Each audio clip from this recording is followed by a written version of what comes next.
Hello beautiful people, welcome and welcome back to my channel. Thank you so much for tuning in, and if you're new here, my name is Ruth Ombogu. I welcome you to my channel, and today we have something exciting. Today we are doing something interesting, we are doing something fun, and I'm sharing with you 21 things you need to know before visiting Kenya. And I hope this video is informative enough and it's exciting for you who is planning your trip and you want to visit. Without further ado, let's jump right into the video.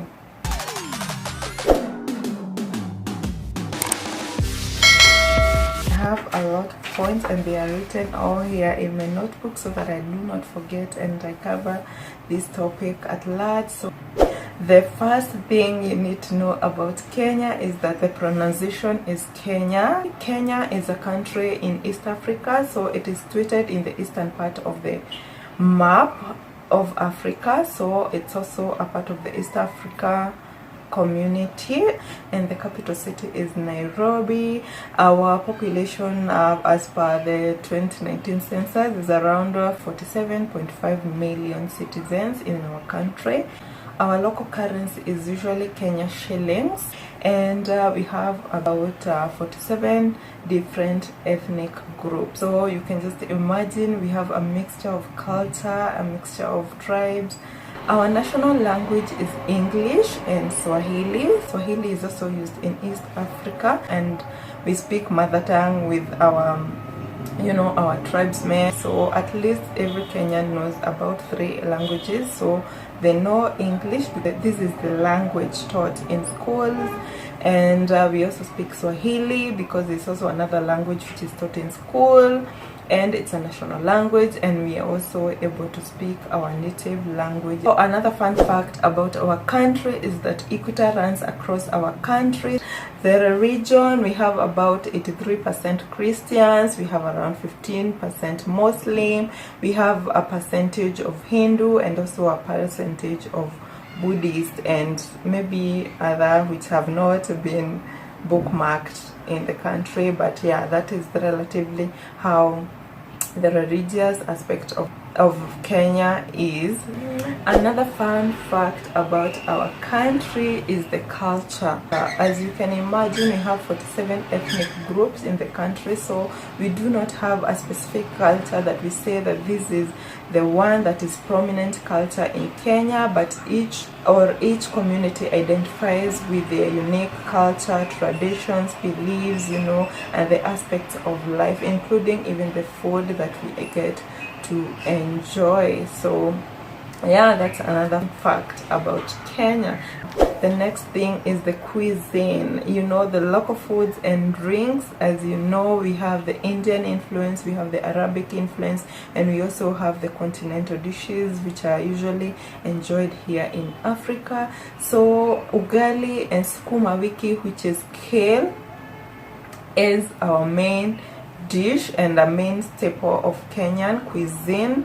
Then we usually have the usual 3 meals in a day. We have the breakfast, we have lunch, and we have dinner. The breakfast, we call it the kiamsha kinywa in Swahili. The lunch is referred to as chakula cha mchana, and we have supper, which is chakula cha jioni or chajio. We also are accustomed to the 4 and the 10 o'clock tea, which is the 4 tea, we call it chai ya saa kumi, and the 10 o'clock tea, we call it chai ya saa nne, which is in Swahili, just stating the 4 and the 10 o'clock tea. So our main dish here is ugali. Ugali is served with vegetables. These are green vegetables and mostly kale, so it's called ugali and sukuma wiki. But we also get to enjoy different stews made from fish, enjoy a lot of meat, the beef, the mutton, and yeah, that is the main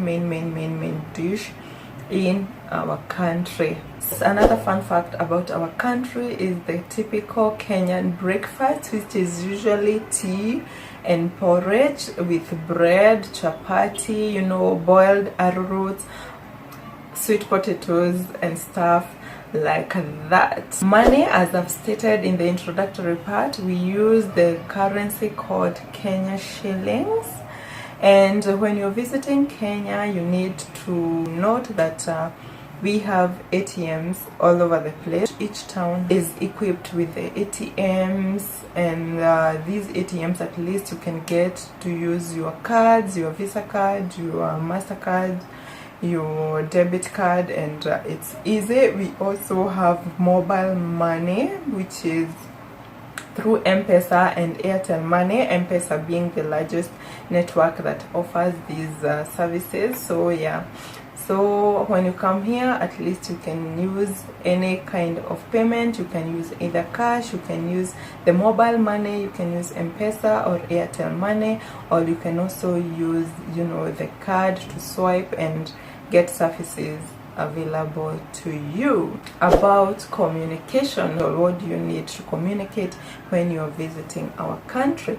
We have Safaricom. Safaricom is the leading communication company in Kenya, and when you come, you can get a SIM card, because this SIM card enables you to have communication anywhere you go. You can use these to call, you can use these for mobile data, and you can also use these to make payment, because you get M-Pesa when you get the SIM card registered to you, and you get M-Pesa on your phone. So you're also able to buy your commodities, to pay for transportation, to pay for any accommodation you need, or to buy foodstuffs wherever you are. And yeah, that's also another point to note.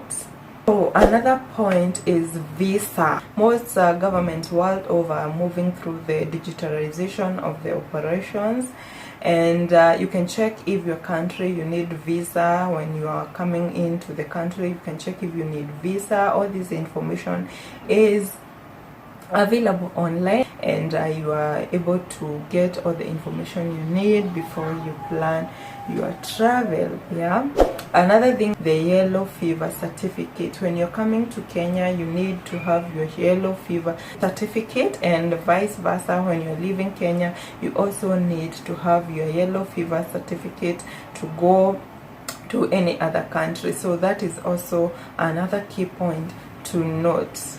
The next point is transportation. Kenya, we have a very rich culture of public transportation, because the public transportation comprises of matatus, and these are Nissans, these are buses that take people from point A to B. So we have the public transportation where you can use the buses from point A to B, and they are very affordable. So this is number one use of transportation. The second one, you can use our SGR if you want to come from Mombasa to Nairobi, or Nairobi to Mombasa. So the SGR is also currently operating, and another quick way of traveling. Then we also have the, if you want to go from like Nairobi to Kisumu, Nairobi to Eldoret, Nairobi to Ukunda, Nairobi to Malindi, you can use the local flights. Yeah, we also have local flights that are relatively 50-45 minutes to this destination. So that is also another way to move around when you're here in Kenya. The other thing that you need to note is that we also have the private way of moving around, which is the Uber. Uber is an international company, and Uber is also here. It's in Nairobi. It's also in is it in Nakuru? I think it's in Nakuru, but I'm sure about Uber in Nairobi and Mombasa, and it's operating there. We also have Little Cabs, which is operating in Nairobi. We have the Taxify, which is right now Bolt, and we also have Wasili, which operates in Eldoret. And yeah, so you can move around using these private transportation, which you just need an app from your app store, and you're able to maneuver from point A to B with ease. And these places you can use your card to pay, or you can use M-Pesa or even cash. So transportation and moving around when you are in the country is pretty easy. Another way of moving around from point A to B is also using the tuk-tuk. We have tuk-tuks around, and there are very many, especially in Mombasa and Nakuru. They operate there. So it's like a mini taxi that you're also able to carry your simple baggage to move from point A to B, and they also is on the transportation. But there's also another way, which is using the boda boda. The boda boda is usually like the motorcycles which are there. They move around the city, and you can also get movement from point A to B, but these are mostly used when you're using the short distances and it's safe, and you know, you are in a hurry and if you don't mind the wind blowing all over you. So yeah, this is also another way that you can use to move around. So moving around is easy and it's affordable depending on your budget. The next point is the people. This is the fun part. Kenyan people are very friendly. They are friendly, so at least you can't get lost, and you can always find people around who are willing to help you, who are saying hello. So yeah, that is also another thing you need to note about Kenyan people. They are very friendly, you know, so at least if you're lost or if you need some help, definitely you're going to find people who are willing to help you around. Next point is the best time to travel. So the best time to travel depends again on what you're planning. If you're planning a safari, we have the months that are appropriate or are more favorable for you to travel. We also have like the times you want to come and enjoy the beaches and everything else. But in general, Kenya is a place you would plan to visit any time of year because our weather is favorable and mostly we enjoy hot weather. So anytime if you plan to travel is the best time to travel. However, you need to note that if you're coming here for the wildebeest or the safaris, dry seasons late June to October are the best times. As for the wildebeest, migration usually reaches Maasai Mara in August and remains until October when they move back to Serengeti in Tanzania. So the best time for you to travel is June to October, then January to February. So anytime you're planning your travel, if you fall into those months, you're going to enjoy more because we have the dry weather and there's not so much rain all over the place. So the best time to travel is June to October, then January to February, and then the best weather for you to travel is June to October. For the wildlife and safaris, the dry seasons late June to October. I hope I make sense. Yeah. The next thing for you to note, the tipping culture in Kenya. What is our tipping culture? Tipping in restaurants is advisable for you maybe to tip 10% tip of the total cost of your bill. And first, why should you tip? Tipping is it's an act of goodwill, and it's also a way to indicate appreciation for good service delivery. Yeah, so those are the two main things why you need to tip. And I think tipping is a culture all over the world. It's not mandatory, but it's a sign of goodwill, and it's also a way to indicate appreciation for good service delivery. So most people enjoy tips, and sometimes it also compensates them and they're also able to earn a decent living.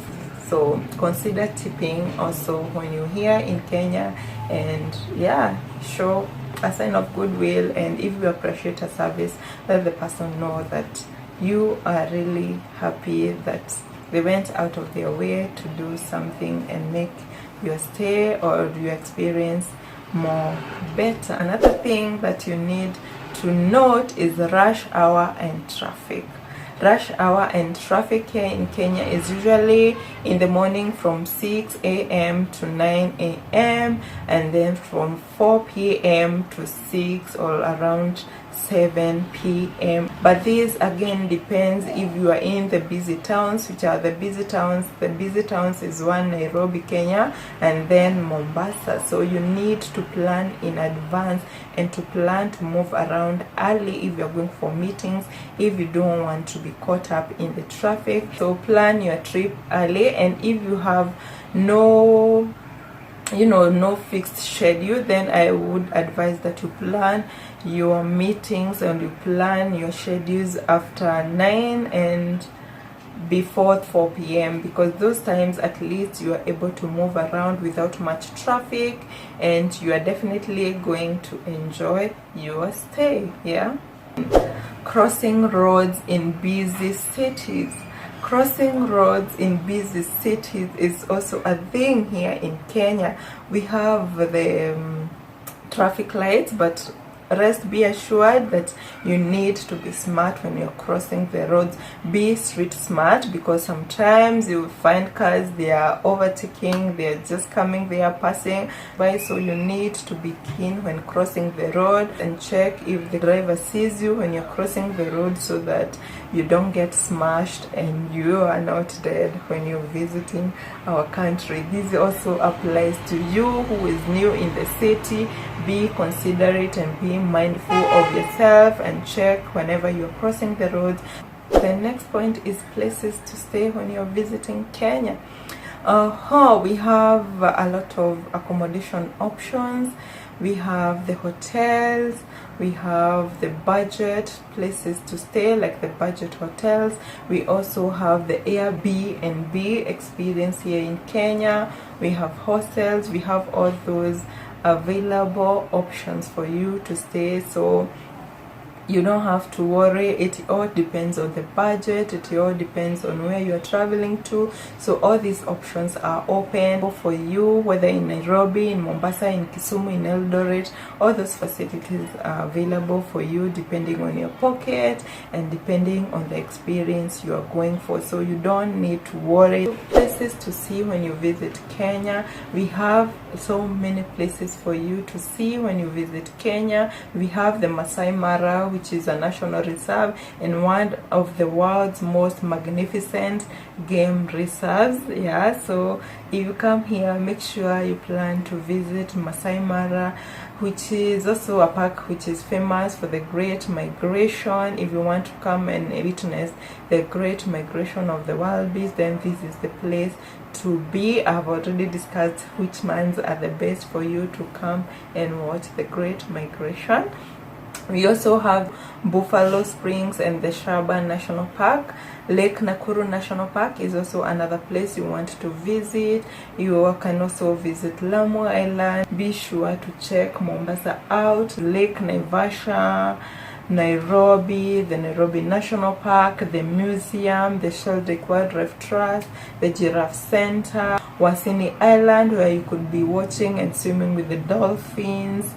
We have Mount Kenya National Park. We have the Great Rift Valley, which you can watch Kerio Valley from summit. It's really interesting and it's breathtaking. You need to check this place out if you're planning to visit Kenya. Point number 18 is safety. When you're here in Kenya, you need to be street smart. You need to be aware of your surrounding. Just like most crowded tourist places, you need to know how safe your pockets are and your belongings are. Don't go flashing expensive things in the streets, because trust you me, you might not end up going back with them to your country. So be street smart, as any person who goes to a congested place would be. So be smart with whatever you're carrying outside, then be very careful and hold your belongings responsibly so that you don't end up losing them. The next point you need to know when you're visiting Kenya is security checks. Here in Kenya, the security checks are extra, from the airports, which is normal to every country, but then also in our malls, in the public places, in the public offices, government offices, you need to be aware about the security checks, so you don't have to wonder what is happening. So the security checks are very well carried out because of security reasons. So this is also a plus because you are assured of your security.